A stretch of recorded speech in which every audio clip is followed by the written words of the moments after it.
दो दो मियाँ बीवी थे।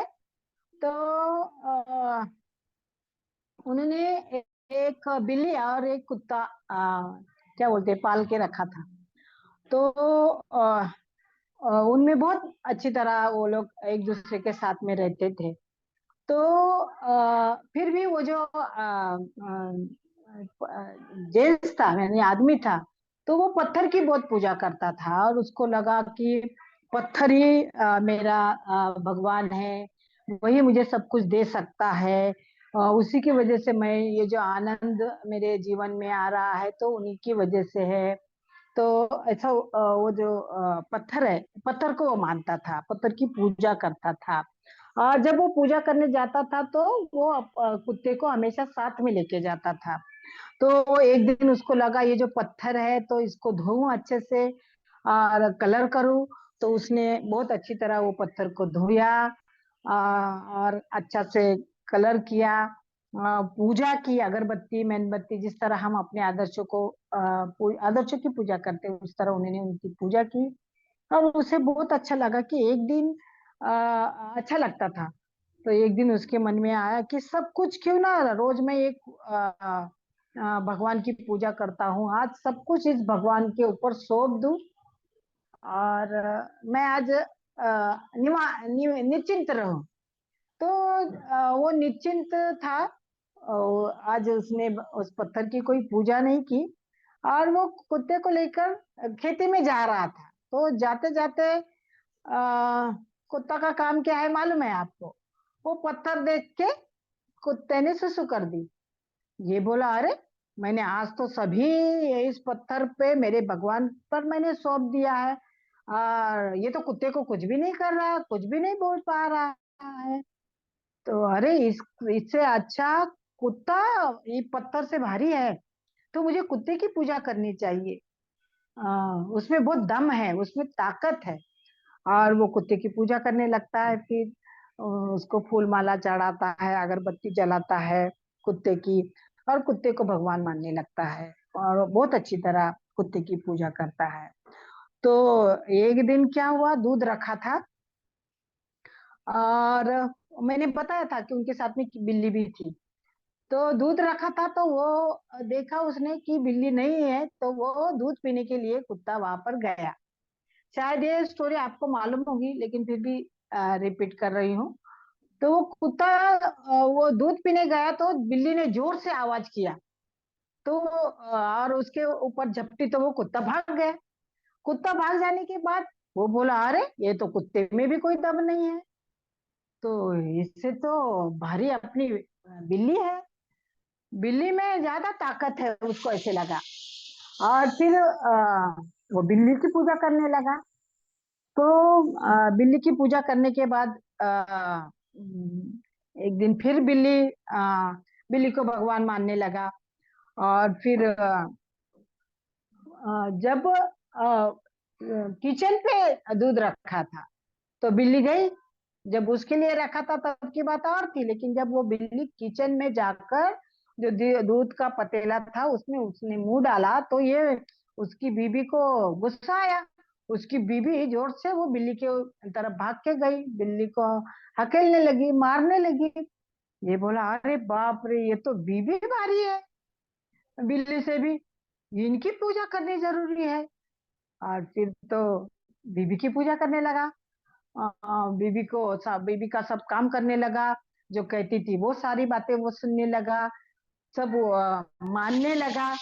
फिर आपको तो मालूम है समाज कैसा है हमारे, ये मराठी में बोलते हैं, बायकोचा बैल झाला। तो आप लोग में क्या कहते हैं नहीं पता, हिंदी में। तो सारी बातें बीबी की सुन रहा है, ये तो बैल है। तो एक दिन क्या हुआ, उसको भूख लगी थी तो उसने प्यार से बीबी को आवाज दी। अभी बीबी की पूजा करने लगा, औरत की पूजा करने लगा, तो उनके भी ठाट माट बढ़ गए। फिर ठाट बढ़ गए तो एक दिन उसको लगा चलो अभी उसको ऐसे ही उसने खाना मांगा। तो अभी ठाट तो बढ़ गए तो खाना मांगा, तो बीबी ने उसकी तरफ गुस्सा से देखा, उसकी बात मानी नहीं उसकी बीबी ने। तो उसको गुस्सा आया, उसको गुस्सा आया तो वो झट से बीबी की ओर दौड़ा और उसको दो चार लगाने लगा। तभी उसको याद आया, अरे बाप रे, बीवी से तो मैं भारी हूँ। तभी उसको लगा कि मैं क्या चीज हूँ, सारे गुण मुझ में है, मैं श्रेष्ठ हूँ। मैं मैं जो भगवान मान रहा था हर एक चीज को लगातार, तो वो भगवान तो मुझ में ही है, मैं खुद भगवान हूँ, ऐसे उसे लगने लगा। और उसको समझा कि मुझ में ही भगवान है, यानी मैं खुद ही श्रेष्ठ हूँ। उसी तरह हमें भी भगवान बुद्ध ने बताया है कि कितनी देर तक अंधेरे में रहोगे, जागो और स्वयं प्रकाशित हो जाओ। और सारी बातें हमने है, हमें ही हमने ही खुद को अभी तक पहचाना नहीं है। हमको ही खुद की जानकारी नहीं है। मैं क्या चीज हूँ ये मैं खुद नहीं जानती हूँ। और अगर ये सारी बातें मुझे अगर जाननी है, मैं क्या हूँ, मुझ में कितनी ताकत है, मैं क्या कर सकती हूँ और क्या नहीं कर सकती हूँ, मैं कितनी श्रेष्ठ हूँ, तो तेरा तुझ में समाया है, ऐसे कहा जाता है ना। तो उसी तरह भगवान बुद्ध ने हमको बहुत ही अच्छी तरह से हमको स्वयं प्रकाशित होने के लिए कुछ बातें भगवान बुद्ध ने बताई है। तो आज तक बोधि प्रकाश जी और अनेक ब्रह्मचारी यहाँ आकर बहुत सारी बातें बताते हैं, बहुत सारे तत्व को समझाते हैं। तो क्या सही में हमें ये हमने जान लिया है क्या, सही में मुझ में इतनी ताकत है, मैं श्रेष्ठ हूँ, मैं बहुत ही खुश नसीब हूँ जो मनुष्य जन्म मैंने पाया है। अगर ऐसा लगा, हमें अगर लग रहा है, तो सही में हम लोग भाग्यशाली है। एक ही मिनट है।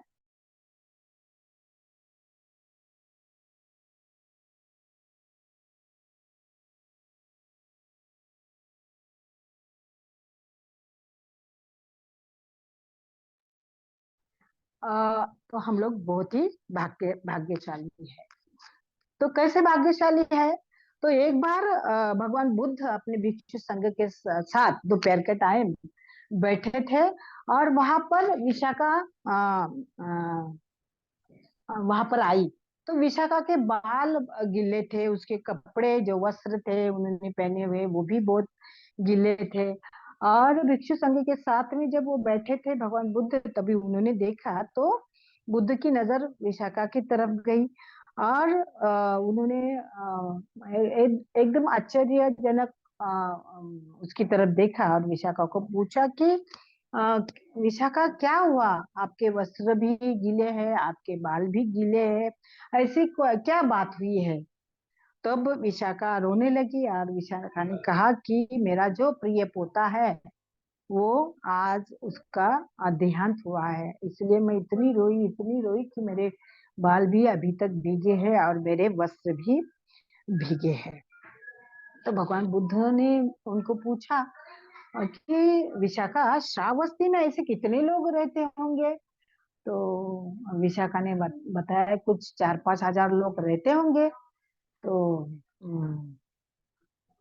तो भगवान बुद्ध ने उसको बताया कि इन इतने लोग रहने के बाद विशाखा, तो तुम्हारा इसमें से अगर जितने भी बच्चे हैं, उन लोगों के पास 4-5 हजार जो लोग हैं, उनके पास जितने बच्चे हैं, अगर वो सारे बच्चे मैं तुम्हें दे दूं संभालने के लिए, तो कैसा रहेगा?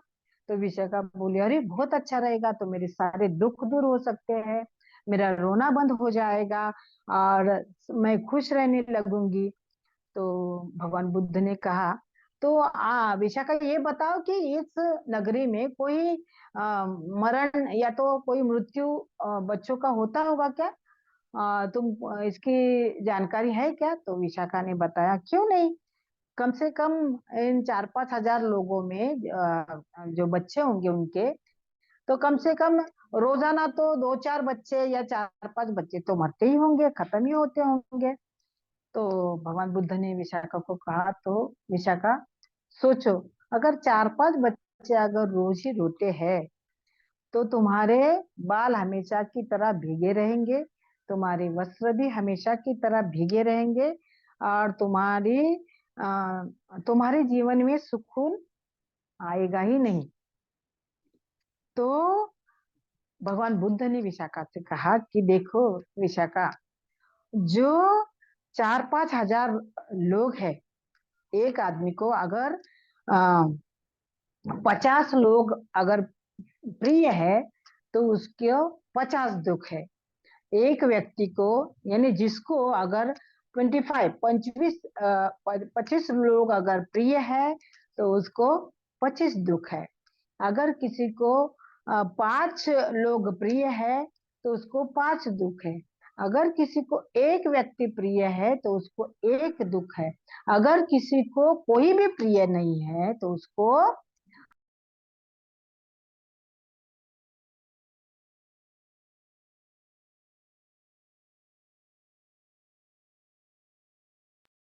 तो विशाखा, तुम सोचो, तो भगवान बुद्ध ने वहां पर एक गाथा कही है कि प्रिय से शोक उत्पन्न होता है और प्रिय से ही भय उत्पन्न होता है, और जिसको शोक नहीं उसे भय भी नहीं, भगवान बुद्ध उनसे कहते हैं। तो ऐसी बहुत सारी शिक्षाएं भगवान बुद्ध ने हमें भी बताई है, और इस शिक्षा, ये जो बेहतरीन जो शिक्षा भगवान बुद्ध ने विशाखा को बताई है, या तो विशाखा को मिली है, तो वहाँ भगवान बुद्ध ने हर एक को हर एक वक्त मतलब परफेक्ट टाइम बोलते हैं ना हम लोग, योग्य टाइम पे भगवान बुद्ध ने हर एक को बहुत अच्छी चीजें भगवान बुद्ध ने बताई है। तो ऐसे कहा जाता है, जो योग्य विचार को जब तक हम नहीं पहचान सकते तो हम लोग दुखी ही, हमारे जीवन में दुख ही पैदा होगा। जिस तरह भगवान बुद्ध ने हमें अनेक सूत्र बताए हैं, और इसीलिए मैंने पहले ही कहा कि बोधि प्रकाश जी अनेक अभ्यास, अनेक तत्व, अनेक योग्य विचार वाले लोगों को बुलाकर हम सभी को लाभान्वित करते हैं, तत्व को समझ, हम लोग भी समझ लेते हैं और वो भी हमें समझाने का प्रयत्न करता है। तो वो हमारे जीवन में बहुत ही प्रेरणादायी बातें है, या बहुत प्रेरणादायी बातें बताते हैं। तो हमें यह सोचना है कि सही में जो योग्य विचार है, ये ये योग्य विचार होने के कारण हमारे हमारे जीवन में हम दुख,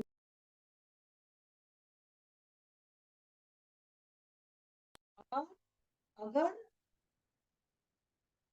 योग्य विचार हमारे जीवन में इसी तरह का साधन है कि इस योग्य विचार से हमारे जीवन में अलग तरह का, यानी उत्साह निर्माण हो सकता है। तो ये उत्साह निर्माण होने के लिए हमें भगवान बुद्ध के जो अनेक तत्व है, अनेक गुण है, जैसे त्रिरत्न वंदना में भगवान बुद्ध के गुण बताए गए हैं ना, और हम सभी लोग जानते हैं। तो ऐसे भगवान बुद्ध के जो गुण है, उन्होंने अपने आप में वो गुण आत्म,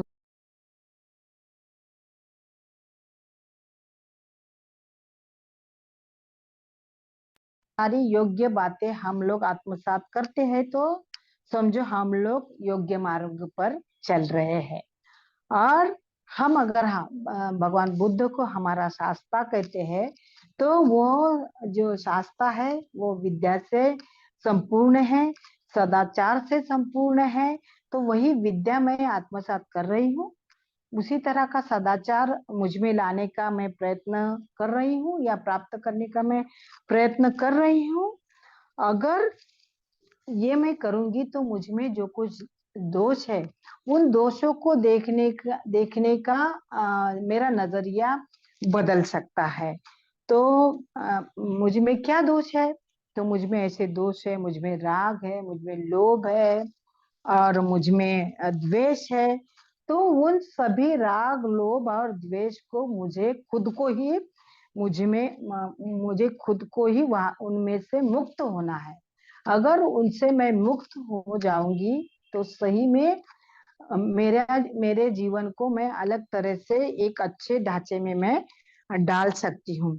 और ये विचार मुझे बार बार इतनी तकलीफ देते हैं कि मेरी बार बार किसी ने कुछ कहने के बाद मैं प्रतिक्रिया देती हूँ, मुझे क्रोध आता है, मैं बेचैन हो जाती हूँ, मैं निराश हो जाती हूँ, मुझ में घृणा, किसी के लिए मेरे मन में घृणा उत्पन्न होती है।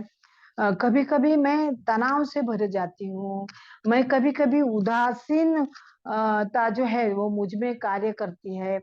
तो ये जो ईर्ष्या है और ये जो अज्ञान है, तो मुझे वो जो ईर्ष्या है, ये जो क्रोध है, ये जो बेचैनी है, मुझे अगर उससे बाहर निकालना है, तो उनको मुझे अगर नष्ट करना है, ऐसे कहा जाता है, तो मुझे खुद को ही प्रेरित करने की जरूरत है। और मुझे खुद को जानने की जरूरत है, खुद का चिंतन करने की जरूरत है, खुद का चिंतन मनन करने की यहाँ पर मुझे जरूरत है। क्योंकि इसी के माध्यम से भगवान बुद्ध ने खुद को सहायता की है, धम्म को जाना है, धम्म का ज्ञान खुद भगवान बुद्ध ने आत्मसात किया है, प्राप्त किया है। बिना गुरु के भगवान बुद्ध ने चार आर्य सत्य की खोज को अपनाया है, ढूंढा है। और हमें तो उसका अनुभव भी लिया है। और हमें तो कितने सारे गुरु यहाँ पर आते हैं, जैसे हमारे कल्याण मित्र बहुत सारी बातें हमें बताते हैं। तो क्या आज तक कुछ वो जो आर्य सत्य भगवान बुद्ध ने खुद खोजे है, तो मैंने कम से कम खुद की तो खोज की है क्या?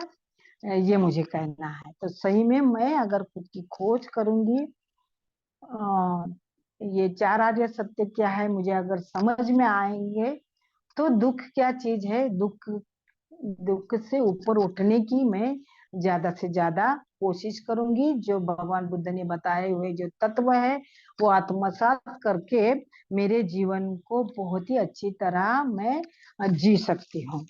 क्योंकि भगवान बुद्ध जो कहते थे, जो बोलते थे वही कहते थे, जो व्यवहार था उनका वही बोलते थे। तो क्या ये सारे तत्वों को मैं समझ रही हूँ, खुद में उस तत्वों को मतलब क्या कहते हैं, उसका अनुभव में ले रही हूँ? अगर ये मैं कर रही हूँ ना, तो सही में सारे सिद्धांतों को अगर मैं समझ रही हूँ जो भगवान बुद्ध ने बताए हैं, तो अगर ऐसा मैं अभ्यास भी करती हूँ, तो सही में मुझ में वो ये सारी बातें आत्मसात करके मेरे जो विचार है उसको योग्य मार्ग पर मैं लाने का अगर प्रयास करूंगी, तो सही में मैं जिनको गुरु मानती हूँ भगवान बुद्ध को, उनके साथ में मैं जुड़ी रहती हूँ। अगर ये बुद्धानुस्मृति मैं समझने का प्रयास कर रही हूँ, या जो बुद्धानुस्मृति हम लोग यहाँ पर ली जाती है, तो सही में भगवान बुद्ध ने बताए हुए ये सारी बातों को मुझ में लाने का, या तो वो उन तत्वों को समझने का, उनकी जानकारी लेने का अनुभव क्या मैं ले रही हूँ? अगर ये मैं कर रही हूँ, तो सही में मैं अच्छे मार्ग पर हूँ। क्योंकि सारे सिद्धांत मैंने समझ लिए हैं, सारे क्या कहते तत्व मुझे अगर समझ में आए हैं, मैंने बहुत सारा अगर अभ्यास किया है, तो आप समझ सकते हो। जो बार बार यहाँ पर कल्याण मित्रता का जो सराव होता है, या तो फिर मैत्री भावना का जो सराव होता है, तो उससे आप समझ सकते हो क्या वो जो मेरी सहेली है, या जो त्रयस्थ व्यक्ति है, या जिससे मेरा मन मिटाव है, उनके साथ मेरा व्यवहार कैसा है। अगर ये इन बातों को हम बहुत ही गहराई से अगर देखने का प्रयास करेंगे, तो ये सारी बातें हैं जो मुझे मेरे जीवन में आगे लेके जा सकती है। और बुद्ध के जो गुण है, जैसे उन्होंने बहुत सारी विद्या संपन्न की है, वो सभी दोषों से मुक्त होने का उन्होंने प्रयास किया है। तो कम से कम ये जो मालिका चालू है, उसमें से मैं कुछ, बहुत नहीं लेकिन कुछ मैंने मेरे जीवन में बदलाव लाने का प्रयास किया है क्या?